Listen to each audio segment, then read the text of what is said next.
Let's talk about that whole Bahrain thing. Vamos!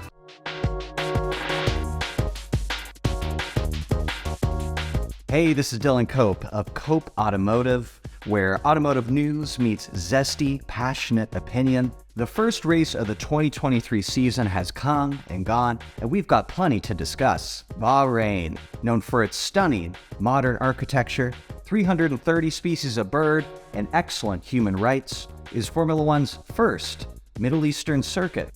Under the shimmering glow of the night lights, fans finally got a chance to see what teams and drivers will be at the top of the field in either points or penalties. Here are my winners and losers at last week's showdown in the desert.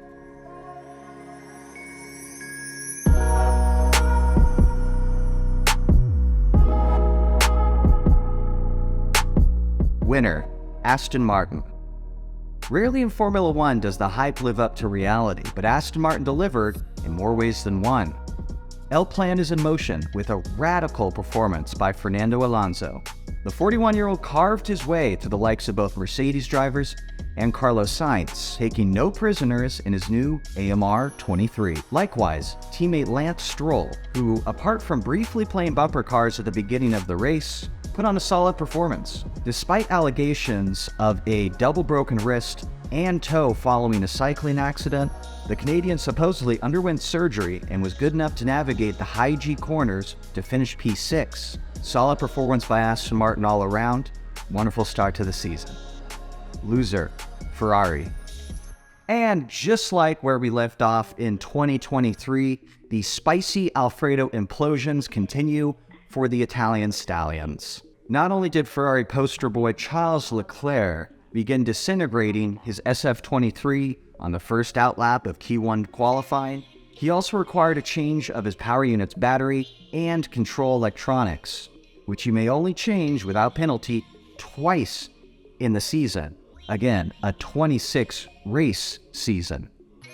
Ferrari's strategy deemed him to not shoot for pole position to save his tires. A bold choice that in the end didn't really matter, as his SF23 only made it to lap 41.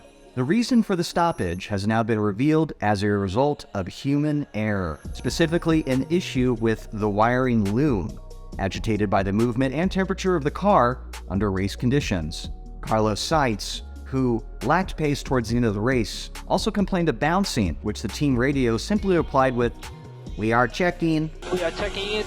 Again, it's looking like another long and sorrowful season for the Tifosi. But despite their tidal wave of issues, it's important to admire their consistency and creativity of problems. Winner, Williams. While leaving the Grand Prix with 1 point in a 10th and 12th place finish may not sound stellar, it's a tremendous start to the season for the historic and recently troubled racing team. Both Alex Albon and rookie Logan Sargent showed a composed flow, despite Albon starting 15th due to wing damage. What's also interesting is Albon confirmed that the teammates had been running different packages as Williams continued to evaluate their options at the early stage of the development cycle for their FW43. He also added that he was pleasantly surprised by the car's race pace, which is a rarity and a very good early season sign for the F1 team. Loser, McLaren. In my previous prediction video, I was highly critical and doubtful of McLaren's performance this season, claiming 2023 would be Lando Norris's most difficult season of his young career. I seem to have misjudged McLaren, as their season opener seemed to be less of a train derailment and more of a plane crash into the side of a mountain.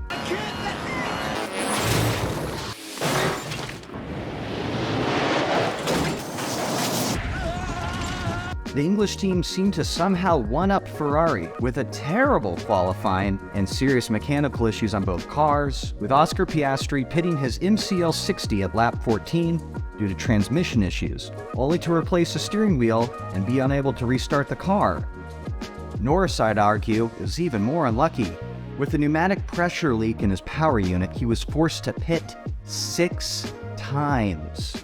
I understand data collection for the beginning race of the season is very important, but why not just retire the car? It's a nightmare start for a team that had a truly dramatic off-season.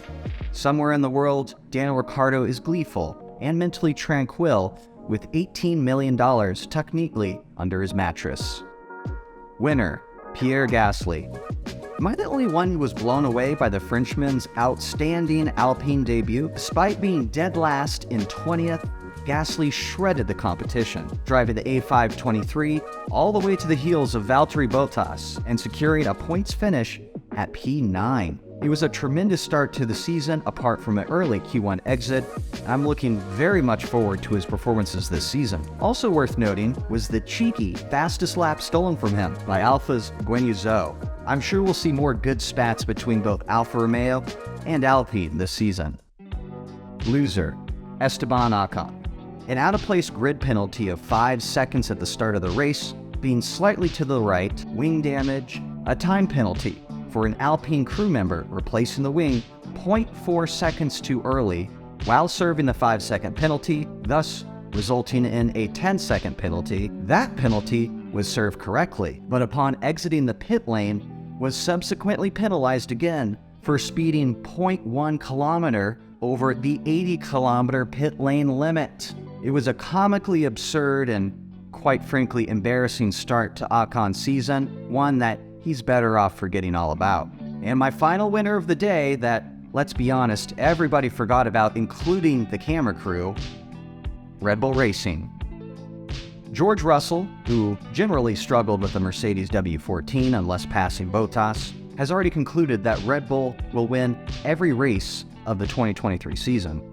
While it's not impossible, we all know that George Russell has a taste for the dramatics, so it's a rather absurd claim. If it's any solace for fans of the 9 other teams, telemetry data by RN365 does show where the Ferrari, as well as Alonso, showed heightened pace over the RB19. Furthermore, with a diverse listing of tracks within the 26-race calendar, Bahrain could have simply been a superior circuit for the Austrian team.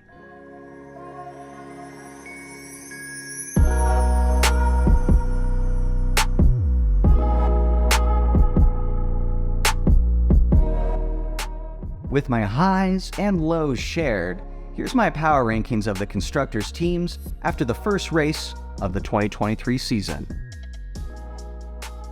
Hopefully teams can carry this early season momentum or rectify some of their issues for the Saudi Arabian Grand Prix next week on March 19th.